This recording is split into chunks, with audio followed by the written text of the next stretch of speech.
শুক্রবার সকালে আরজিকর হাসপাতালের 4 তলার সেমিনার হল থেকে এক কর্তব্যরত মহিলা চিকিৎসকের দেহ উদ্ধার হয়। ইতিমধ্যেই তার দেহের ময়নাতদন্ত হয়েছে আরজিকর হাসপাতালে। আরজিকরের চিকিৎসকের মৃত্যু রহস্য ক্রমেই জটিল হয়ে উঠছে। তদন্তে উঠে আসছে একের পর এক তথ্য। তদন্তে পুলিশ ইতিমধ্যে জানতে পেরেছে ধর্ষণ করে খুন করা হয়েছে ওই চিকিৎসককে। পুলিশ সূত্রে খবর, ঘুমন্ত অবস্থাতেই ওই তরুণীর ওপর হামলা করে অভিযুক্ত। ধর্ষণে বাধা দেওয়ার চেষ্টা করলে ওই তরুণীর ওপর অত্যাচারও করা হয়। তাকে মারধর করা হয়েছে বলেও তদন্তে উঠে এসছে।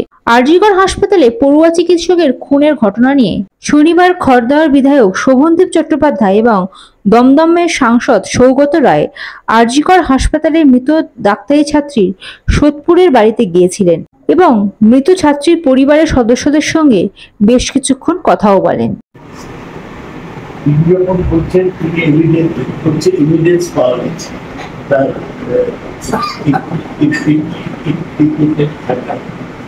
আমার মনে হয় চিফ মিনিস্টার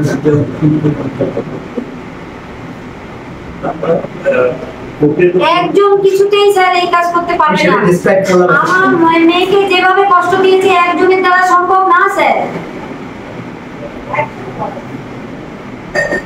একটা ক্রিমিনাল মার্ডারার আগুন ভেঙে দিয়েছে বলা।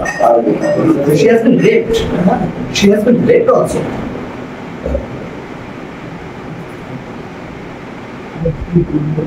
আমাদের সামনে এসে তুমি আমি ভাবতে পারছি না যে ঘটনাটা আসলো।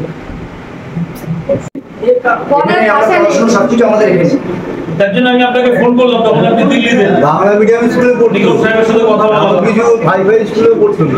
নিগম সাহেব তখন ওখানে বসা একদম 10 জন গার্লসই পড়তো।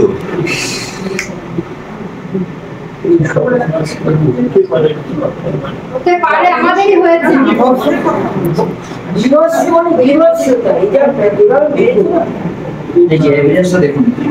Bureau report, ND Bangla news.